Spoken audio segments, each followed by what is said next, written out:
UCC etulaalise nga bwegenda okubeera nga ereeta ebyuma eby'omulembe bagenda kuteekamu akasente k'omusolo bagule ebyuma eby'omulembe olwo balyoke bamonitaringe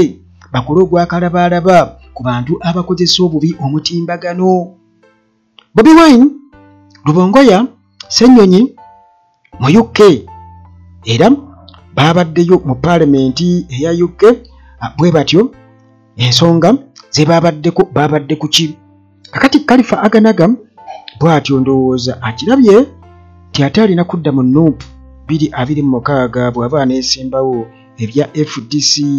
ey'ennajje nankumbi tebikola. Gyebaleko gyonna gy'otuusaako engalo nange ngyebale.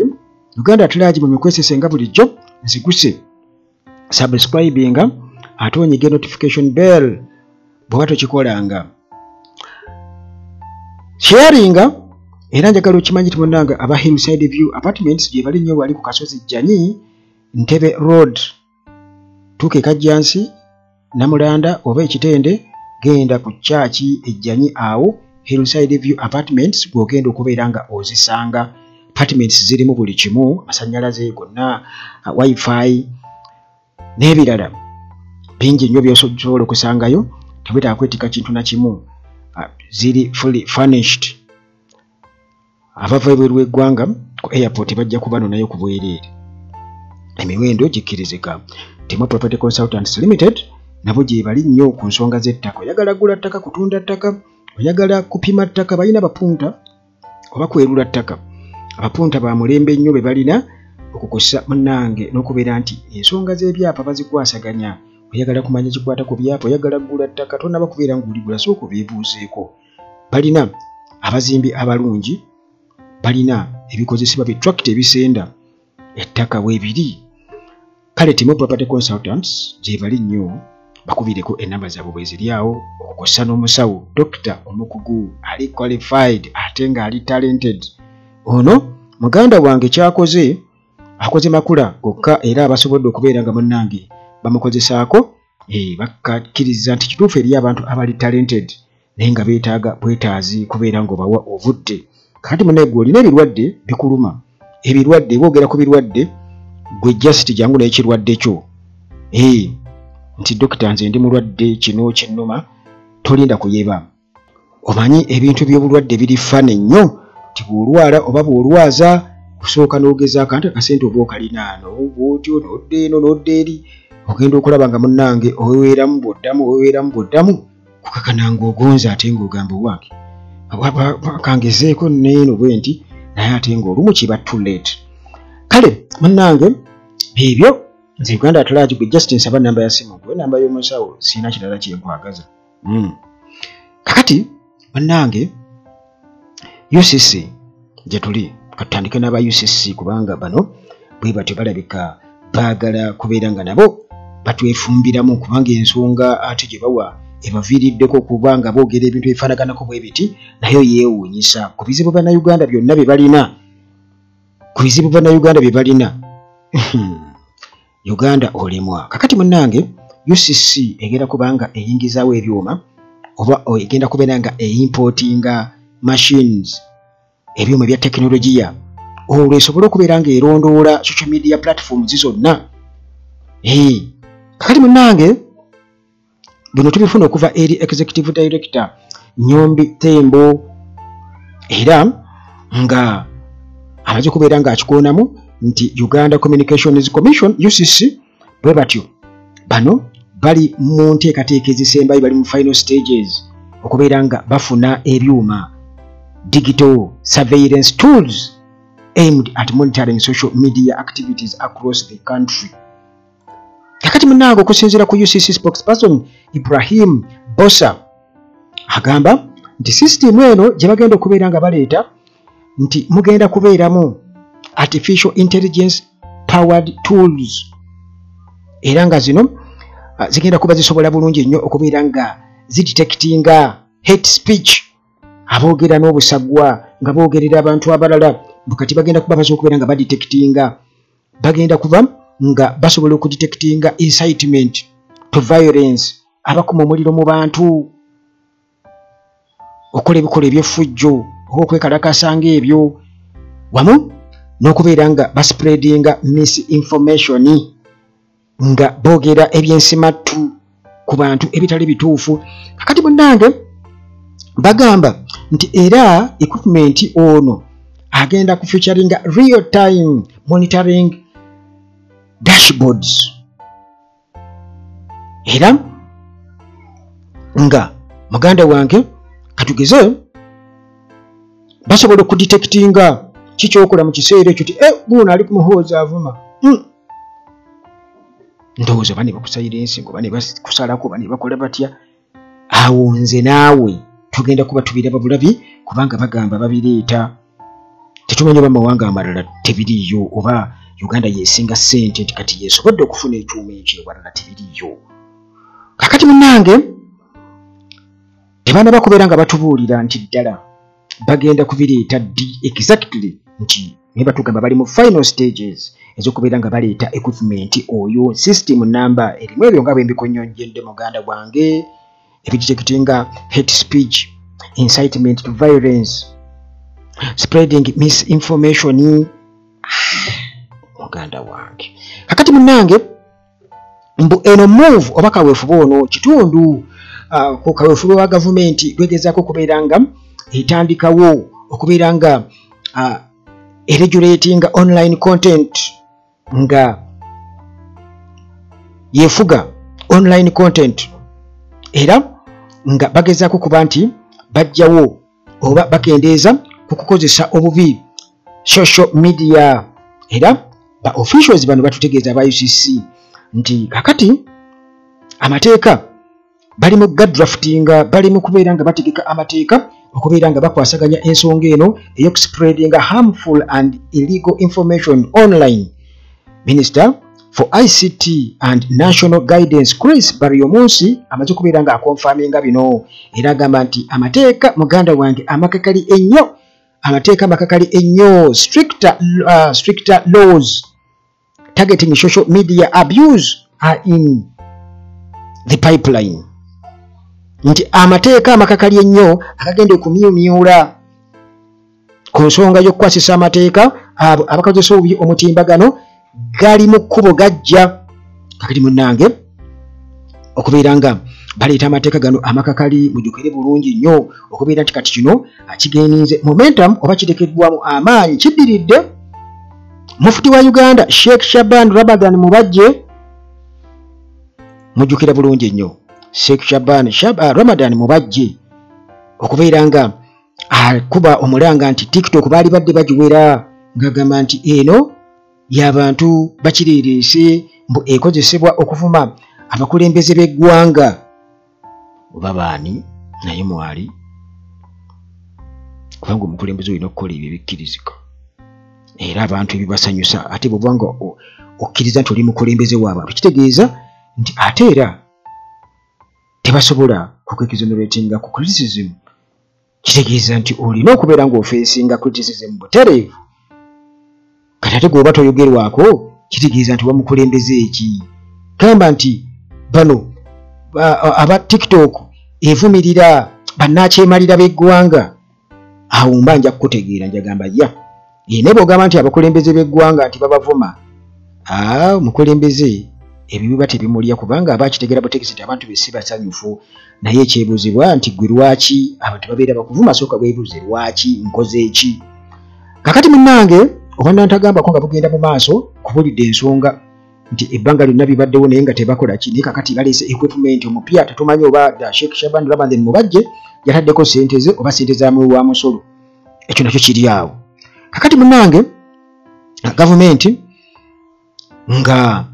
ekyalimu ebyo of course era criticism okuva eri human rights defenders wamu ne legal experts balooya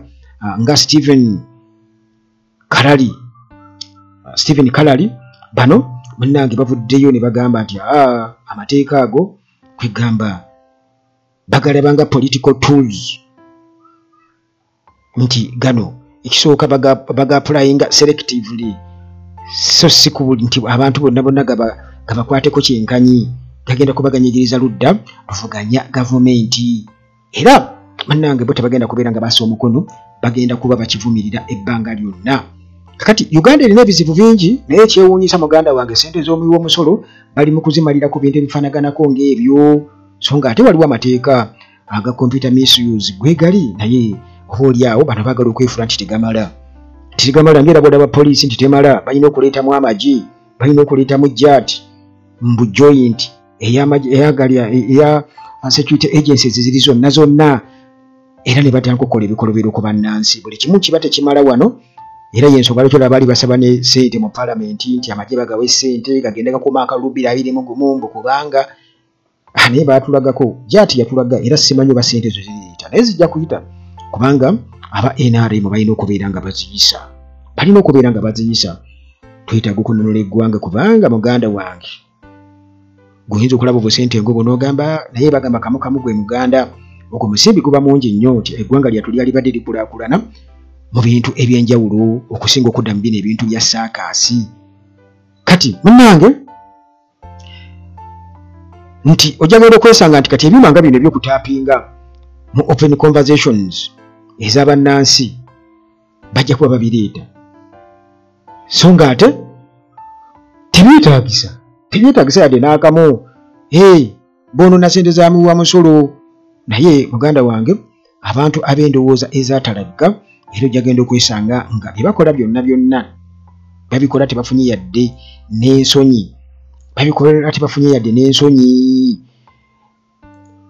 Kakati bannange ebyo mbikubuulidde, kyetaaga era n'obimanya n'obeera ng'obitegeera nti abasajja batugamba nti olwadde bamaze dde okubeera nga consignment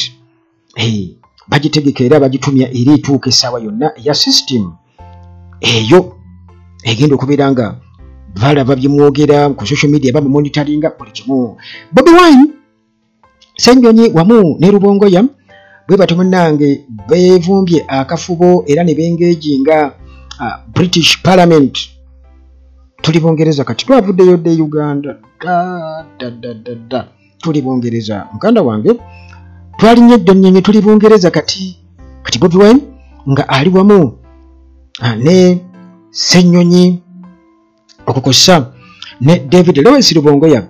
bano munnange bwe batyo nga bali Bungereza era nga ensonga ez'abatutteyo sejja kulimba nti nno ziri disclosed nti tuyinza okubeera nga tuzitegeera, naye waliwo abantu bamwe abadde bagamba of course balina okugenda okulaba ku babateekamu ssente basobole okwacountinga ku ssente ze babateekamu. Obamu kwegamba abateesi bwe tewaliwo nnyo kintu kiri productive kye bagenze kukolayo okuleka okwacountinga oba okulaga embalirira ya ssente ze babadde nga bajja babateekamu. Abantu abamu bwe bagamba era nga bakulaga nti tekirinawo makulu yadde n'akamu. Mbu bwe baba bayogera ku nsonga za change kitegeeza ki? Tetwetaaga change, twagala tutambulira awo, taata ate mutabani akwate. Kati ekyo neebuuza ne nga nti kubanga Museveni ebintu abitambuliza bulungi nga Uganda teyeetaaga change ate mutabani waajagaza ki? Kubanga ate ye talinaawo yadde ensonga gy'ayinza kutuwa olwedde akulidde wali mu State House buli kimu n'ebyokunywanywa bya bwereere tateekamu. Kakati ate ye okuleka okugaba zaalina za kugaba naye nti azikole. Kakati ate ye kugamba talinaawo yadde n'ensonga gy'ayinza okutuwa eri awo kubanga ate given nti emyaka 40 Uganda eringa matongo mu bukulembeze bwa kitaawe talinaawo. Kakati bwabali baba tebalina ensonga nkulu olwedde nga eno gye tubeere waffe muganda wange emiranga gye nnyini ate kati yeefa abali ku unemployment n'ebirala abantu bakaaba emirimu tewali. Kale kugamba bizoni y'abaana Uganda bwetyo ekulema nti ebintu babiraba kifuula nnenge. Kati Bobi Wine bwatyo yakidde omukutu gwe ogwa Facebook era njagala okukubuulira kati okusinziira ku mboozi evuddeko waggulu awo twalabanga bawera Facebook mu kalulu oba ne mu kampeyini za 2021 naye Facebook era abaana babeerako. Kakati munnange bwatyo yakidde omukutu gwa Facebook era amawulire gabaddeko ng'agamba nti babadde now engagement ennungi era yavuddemu ebibala mu bugenyi bwe babaddeko e Bungereza era bwatyo n'alaga obumativu ku bye bateesezzaako n'agamba nti step by step, one step at a time, n'agamba nti mu ongoing effort okubeera nga tuteekawo political change. Kakati munnange meeting eno yabadde wali ku British Parliament era nga yabadde ya mugaso nnyo eri abasatu bano kutwaliza wamu ne bannankyukakyuka nga munnange beegejinga ne officials okubeera nga badiscussinga ku mbeera eriwo current political situation eya Uganda. Kakati guno gulinga omukisa okubeera nga munnange wabaawo oba Sseruganda oba okubeera nga international partners batunuulira biki ebigenda mu maaso n'okubeera nga kino kiraisinga awareness ku issues ezi abantu ze boogerako wano mu Uganda buli kaseera entakera mwe basinga okubeera nga bakaba maziga kuba ebiseera ebisinga obungi gabeera maziga gennyini bannange batukuba bakola baki kati human rights eri abalinzi b'eddembe human rights democracy wamu ne governance reforms okubeera nti nno ensi yonna ekiraba nti zeetaagisa okuba nti e Uganda zikonkona. Kale munnange ebyo byebyo nga bwe nkutegeezezza Bobi Wine Rubongoya Ssennyonyi mu Parliament e Bungereza beevumbye akafubo naye tetunaba kubeera nga tumanya exactly biki bye babadde boogerako olita kulimba nti babadde boogera ku kino byabadde byakyama kakati Khalifa Aganaga musajja wattu Sadaate Mukiibi Khalifa Aganaga musajja wattu ayagala kubeera nga ate ajoyininga NUP ensonda zitubuulidde 226 Khalifa Aganaga agamba nti lwaki seeyunga ku NUP kubanga eno Hamuriyati bayinza bano okundiisa engo naye ate nga alinga eyayokya edda oki bayita okwokya kubanga kati abaana bwe tuli essaawa eno si kyangu by the way eno ye effect y'abampuuga muyinza okuba temukimanyi kubanga babaaniriza mu NUP ne bamaliriza nga ate bakoze ebitakwatagana kakati abantu wekasita bakulaba bwe bati ng'oli ate jjukira nti Khalifa Aganaga era ne mu 2021 mujjukire bulungi yaliwo era yayogera ebitakwatagana kuba baali bamumye kaadi kakati awo n'ajja nga akolokota tutuuse 226 jjukira nti kati waliwo abantu abamu kati ng'abavubuka batunulira nnyo ebintu ebimu ani gwe tukulaba naye baga nti mbulira gw'oyita naye nkubuulire enneeyisaayo tumulabe ne Alien Sikiini tumanyi nti yakulira bakifeesi kakati ate bw'atyo n'abeera ng'era ali n'abantu abakigenya Dr. Kizza Besigye abaalya ssente ku biwajje Museveni ne zibafuukira akayinja mu ngato ne zibalakira gye yasooka kakati ebyo biyinza okuba nga munnange nga tebigenda kubeera nga biwomesa nakabululu ku nsonga ya Khalifa Aganaga okubeera nti nno ate asobola okumatiza abantu nti kakati kanzije neeyunge ku NUP mumpe kaadi wa kakati munnange omuyimbi ono Khalifa Aganaga bw'atyo 2025 yesimbawo wali Kawempe North by election era ku tiketi ya FDC kakati bagamba nti ate munnange ng'amaze okubeera ng'amegebwa akalulu ng'akitegedde nti akalulu tekabadde kangu yadde n'akamu bw'atyo ayagala kukyusa allegiance ye agikyuse ayagala obufu ate bagamba nti ekisolo kikyusa munnange amaaso nga naawe okyusa envubu kati akirabye nti munnange amaaso gali eno ku NUP enswa gye ziva ayagala kubeera nga ate ajja mu NUP kakati munnange guno agulabanga omulimu oba agulabanga omukisa okubeera nga ate awangula ofiisi eya National Unity Platform singa abeera ze asobola okujja kubanga era alaba nti byonna by'alina bikwatagana n'eno kati ensonda zetugamba nti ayagala kujoyininga ensonda zetugamba nti next year ayagala kubeera nti kati mumanyi ng'owa NUP ennyo era nga bagamba nti ayinza obutadda Kawempe North kuba kitegedde nalukoola 2026 Kawempe North era temuwona bagenda kumuzza kati bw'atyo mbu ayagala kubeera nga ate alondayo Olubaga South constituency yagenda okubeera nga bananga yeesimbamu kubanga gye yakulira ate nga era ategeerayo nnyo kati musabire muganda wange anti bagamba nti better late than never katumusabire naye ekyo kyongera okubeera nga kiraga abantu nti munnange nywerera awo wali onyweredde bw'olaba nga we wali omubisi leka kumera ate kulaba omubisi wano gugize ate n'ogenda n'okamula ogweri n'obuna amasogolero kakati olwo n'osooka odda eno ate nga neeri omaze okulozaalozaayo nodda eno nti anze ndi weeno bannange sheya yange eruwa. Abantu bajja kuba bakugoba kyobaddewa nga tutema amabidde nga twanika nga tugawanika ku kibanyi okubeera nga gengera. Gyonna emirimu egyo gikolebwa nga tebannaba kusogola. Kakati bw'oba tobaddeewo ng'obadde oli mu kulooza sayidi zeeri olooza